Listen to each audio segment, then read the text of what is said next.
Chat போட்டுகள் குறித்து தமிழக cyber crime போலீசார் எச்சரிக்கை விடுத்துள்ளனர். சாட் போட்டுகள் மென்பொருள்களால் உருவாக்கப்பட்ட தானியங்கி செயல் தளங்களாகும். வேலை தொடர்பாகவோ இதர விஷயங்கள் தொடர்பாகவோ வரும் செல்போன் அழைப்புகள் மனிதர்களைப் போலவே பேசும் சாட் போட்டுகளாக இருக்கலாம் என சைபர் கிரைம் போலீசார் எச்சரித்துள்ளனர்.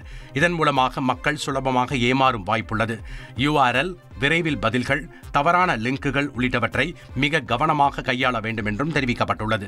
இது தொடர்பான புகார்களுக்கு சைபர் கிரைம் உதவிக்கு 1930 எண்ணையோ அல்லது இணையதள முகவரியோ அணுகலாம் என தெரிவிக்கப்பட்டுள்ளது. நாகை மாவட்டத்தில் உள்ள புகழ்பெற்ற நாகூர் தர்காவில் 2 கோடி ரூபாய் மதிப்பில் நடைபெற்று வரும் மராமத்து பணிகளை மாநில சிறுபான்மையினர் நல ஆணையக்குழுவினர் ஆய்வு செய்தனர். நாகூர் தர்காவிற்கு வந்திருந்த இந்து பெண் பக்தர்களிடம் அங்கு ஏற்படுத்தப்பட்டுள்ள வசதிகள் குறித்தும் கேட்டறிந்ததுடன் மத நல்லிணக்கத்தை பார்த்து நெகிழ்ந்தனர். மேலும் மராமத்து பணிகளை விரைந்து முடிக்கவும் ஒப்பந்ததாரர்களுக்கு அவர்கள் உத்தரவிட்டனர். செய்திகளை உடனுக்குடன் தெரிந்து கொள்ள உடனே சப்ஸ்கிரைப் பண்ணுங்க.